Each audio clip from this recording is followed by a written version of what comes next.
है। यूक्रेन में इतना लड़ाई हुआ है, कभी सुने रूस की सेना चेर्नोबिल में घुसी है? जापान बेचारा को तो 2 बार पटक दिया, अब तीसरा ऊपर आपने भड़क गया। और रेडिएशन से बहुत बीमारी फैल जाती है।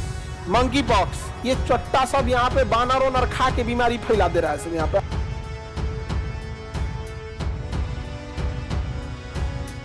अभी देखिए एक और बीमारी आ रहा है, मार्स, मंकी पॉक्स आ रहा है कि नहीं आ रहा है यहाँ पे? ये चट्टा सब यहाँ पे बानर ओनर खा के बीमारी फैला दे रहा है सब यहाँ पे। आदमी खाए वाला एक नॉर्मल चीज होता है, चमगादड़ खा गया सब। हाँ क्या? अफ्रीका से आ रहा है सब यहाँ पे।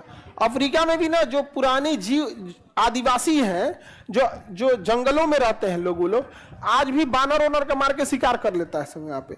और जिस जानवर को मार के शिकार करते हैं उसका छाल ओढ़ लेता है सब यहाँ पे। तो अभी भी उस सबसे बीमारी आ जाएगा।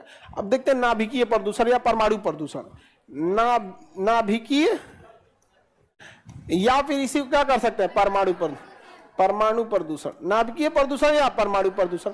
ये आपको पता है भैया, परमाणु विस्फोट के कारण होता है। और ये अब तक बस तीन को परमाणु दुर्घटना, ध्यान रखिएगा। 6 अगस्त 1945 हिरोशिमा, 9 अगस्त 1945 हाँ नागासाकी। कब है? नागासाकी। देखिए पहले एच आता है तो पहले हिरोशिमा, बाद में एन आता है तो नागासाकी। फिर 1986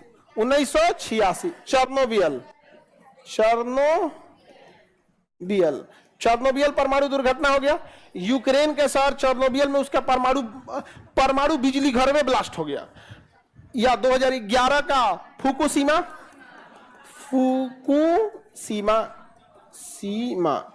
जापान में परमाणु बिजली घरों में ब्लास्ट हो गया। रेडिएशन हो जाता है ना, क्या हो जाता है? रेडिएशन। और रेडिएशन से बहुत बीमारी फैल जाती है। रेडिएशन, पृथ्वी चारों ओर रेडिएशन से घिरा है, लेकिन हम कुछ रेडिएशन को बर्दाश्त कर लेते हैं। जैसे हमारे शरीर पे ना इधर जियो का नेटवर्क, बीएसएनएल का, वोडाफोन, आइडिया, ये जो इससे सिग्नल निकल रहा है, ये सिग्नल या कहीं कनेक्शन है इस माइक का? इसके अलावे कहीं नहीं है कनेक्शन। ये तो बस तार इसलिए है कि यहाँ हम बोल सके। ये भी अब ये तार भी नहीं आ रहा, अब इसमें भी वाईफाई आ जा रहा है। क्या जा रहा है? वाईफाई। अब ये तो नौटंकी नहीं होना चाहिए, तो अत्याचार हो गया अब यहाँ पर। अब कई आदमी को देखते हैं कि भाई तारवा जो होता है ना, इसको पीछे से, अरे भाई वो दिखिए गया तो क्या करना है, नहीं समझे? और उसको फिर अब इसमें जाना ना, इसमें तो खैर चलता है क्लास में, क्योंकि इसमें कोई दिमाग नहीं लगाना है, ये आगे रहेगा या तो पीछे रहेगा, इसमें तो कोई दिमाग नहीं लगा। आप किसी शो में जाइएगा, इंटरव्यू, पूरा कपड़ा के अंदर ये वो दुनिया भर का छोटा सा रहता है। हम तो गए थे तो हम 12 से लटका लिए, हमारा तो आदत है लगाने का। तो टेक्नीशियन का सर ऐसे नहीं, हम कह सुन ना, एक पे हमारे माइके पहन के जिंदगी बीत गया। कहा सर खराब लगेगा ना ऐसे। हम कहे चल भाई लगा लेते हैं अंदर। अब उसको तार को अंदर खींचो, अंदर छुपाओ। मतलब जितना चीज को ढकिएगा ना, जीवन उतना कठिन होते जाएगा। आप जैसे हैं वैसे प्रस्तुत रहिए। नहीं समझ आ गया? अब लड़का सबको देखो, पता है ऐसे उसको मेकअप के लिए कोई फायदा नहीं है एकदम। इस सब का मुंह कैसा है? चेर्नोबिल परमाणु दुर्घटना फुकुशिमा परमाणु दुर्घटना हो चुका है। इससे क्या होता है ना, ये बहुत हानिकारक रेडिएशन निकलते हैं। हम लोग तो नेटवर्क वाले रेडिएशन को बर्दाश्त कर लेते हैं, लेकिन जो रेडिएशन इससे निकलता है ना, यूरेनियम, थोरियम, पोलोनियम, उससे हमारा शरीर बर्दाश्त नहीं कर पाता। हमारी क्या हो जाएगी? मृत्यु हो जाएगी। कोशिकाएं क्या हो जाती हैं? मर जाती हैं। सेल डैमेज हो जाता है। अच्छा, रेडिएशन से होता क्या है ना, हमारे शरीर में सारा इंफॉर्मेशन डीएनए के पास है। किसके पास है? डीएनए। अब थोड़ा सा इंफॉर्मेशन मिस हो गया, जैसे रेडिएशन इधर से गया, इंफॉर्मेशन मिस हुआ, वो दिल धड़काना ही छोड़ देगा। अब जैसे देखिए हम बोल रहे हैं, मिस हो रहा है, थोड़ा है कि नहीं हो रहा? थोड़ा जैसे पूरा क्लास हो गया कि नहीं हो? इन थोड़ी सी की चेंजिंग आई है। अभी जो भी बात बोले हैं वो इंफॉर्मेशन चेंजिंग आई है, बस बीच बीच में थोड़ा सिग्नल रोके थे हम, फिर सिग्नल रोक रहे हैं। आपको पता है पूरा क्लास डिस्टर्ब, बस थोड़ा रोकने और छोड़ने से। समझ में आ गया कि नहीं आ गया? क्लास डिस्टर्ब हो गया कि नहीं हो गया? कोबाल्ट 60 पुराना जमाना हो गया। कैंसर का इलाज अब कोबाल्ट से नहीं होता है, पुराना जमाना हो गया, 50 साल पुरानी टेक्नोलॉजी।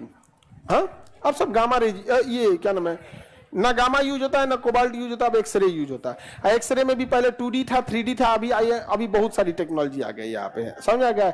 इंटेंसिटी मॉड्यूलेशन हो गया है, इमेज गाइडेशन हो गया है, लीनियर आर्क हो गया है, और एक हो गया है ABC नाम है उसका, एक्यूट ब्रीथिंग ऐसे करके कुछ है रेडिएशन में, उसकी भी टेक्नोलॉजी आ गई है। समझ आ गया कि नहीं? किसी को दिक्कत? ये तो हम पढ़ा दिए आप लोग को कैंसर में, कैंसर टॉपिक में पढ़ा दिए थे ना, रेडिएशन थेरेपी की भी पूरी चीजें बता दिए थे आप लोग को। हाँ, तो परमाणु दुर्घटना समझ में आ रहा है कि नहीं है? ये रेडिएशन से ही होता है। तो कई बार तो परमाणु बम हो गया, ये तो परमाणु बम हुआ, और ये तो परमाणु दुर्घटना हुआ। समझा गया? ये तो जानबूझ के मारा परमाणु बम, और ये परमाणु दुर्घटना हुआ। इससे रेडिएशन से बचना चाहिए। अब रेडिएशन से क्या होता है, परमाणु बम पटकिएगा तो उसका जो गुब्बारा जो निकलता है, धुआं निकलता है, उसे नाभिकीय आपतन या न्यूक्लियर फॉल आउट कहते हैं। क्या कहेंगे? Nuclear fall. विस्फोट होगा तो उसके धूल उड़ेंगे, तो उसे क्या कहा जाएगा? Nuclear fall out. और इसका असर 30,000 साल तक रहता है। कितना? 30,000। अब पानी, जमीन, हवा, हर जगह को प्रदूषित कर सकता है। बहुत खतरनाक चीज होता है। सबसे खतरनाक प्रदूषण परमाणु प्रदूषण, हर एक चीज तबाह हो जाता है। चेरनोबिल परमाणु दुर्घटना में जो रेस्क्यू मिशन में जो हेलीकॉप्टर लगा था, वो भी रेडिएशन हो गया था, उसको भी हटाना पड़ा। जो कैमरा था ना, कैमरामैन भी मर गया, तो उसका कैमरा दूसरा किया ना, तो उसके हाथ में आ गया रेडिएशन। और रेडिएशन दिखता नहीं है, वो शरीर के आर पार हो जाता है। रेडिएशन दिखेगा नहीं, लेकिन क्या हो जाएगा? शरीर के आर पार। जैसे एक्सरे कैसे आर पार हो जाता है, लेकिन एक्सरे की खराबी एक चीज है ना, कमजोरी की, हड्डी नहीं पार कर पाता है। इसलिए जब हम एक्सरे मशीन के पास कर रहे होते हैं तो सारा मांस पार कर चल जाता है, खाली हड्डियां बच जाता है। तो हड्डी खाली दिखेगा तो दिख जाता है डॉक्टर को कि हड्डी में कहीं क्रैक वगैरह तो नहीं है। और उस ससुरा हड्डी उड्डी सब हिल जाता है, और बीच में जितना चीज आएगा, DNA RNA सबको चेंज कर देगा। अब DNA का इंफॉर्मेशन है कि दिल को धड़कना है, तो नीले की जगह अलीन धड़का देगा। वो इन्फॉर्मेशन है चेंज हो गया है, आप जरा गड़बड़ हो जाएगा। सबसे खतरनाक होता है। इससे जब कभी आपके यहाँ परमाणु बम पटका जाए तो पोटेशियम आयोडाइड की गोली खा लेना चाहिए, इससे थोड़ा बच सकते हैं। रेडिएशन को क्या करता है? रोक लेता है पोटेशियम आयोडाइड की गोली। अतः आप लोग के पास पोटेशियम आयोडाइड है, टेंशन नहीं लो, परमाणु बम फटने वाला नहीं है। जब फटने वाला होता है तो सरकार मुहैया करा देती है, या जिन शहरों के आसपास परमाणु बिजली घर है, उस शहर के आसपास में मेडिकल पे ये उपलब्ध होते हैं। हमारे यहाँ बिहार में कौन आके पटकेगा? हाँ, कोई नहीं पटकेगा। और बाई दी वे परमाणु बम पटक दिया तो उसका तरीका यही है कि आप ऐसा कमरा में घुस जाइए जहां कम से कम हवा वगैरह आए। अब 20-25 10-5 गो कंबल ओढ़ के सूझ जाइए।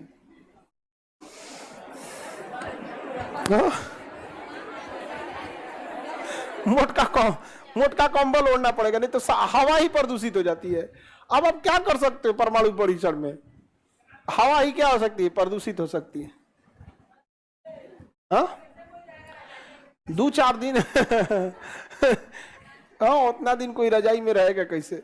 देखिए, मेन एरिया में पटक दिया तो आप बचने वाले नहीं है। ये तभी कर सकते हैं जब पटना में पटका है, मुजफ्फरपुर में तब। नहीं तो अगर मान लीजिए पटना में पटने में पटक दिया, तब चुपचाप इंतजार कीजिए, हे प्रभु हम आपके शरण में आ रहे हैं। समझ आएगा कि नहीं आ गया?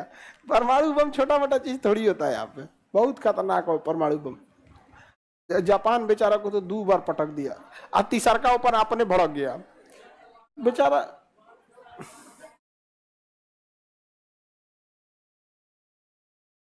वर्तमान में वहां उस एरिया में कोई नहीं रहता है।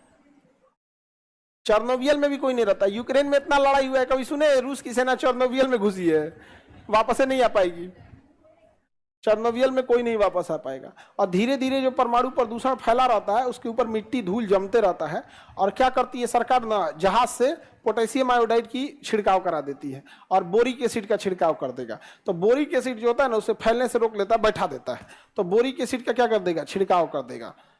किसी को दिक्कत है? उसका ही व्यवस्था। इतना डरते क्या है? पटकेगा परमाणु बम, देखा जाएगा, जो बचेगा वो लड़ेगा।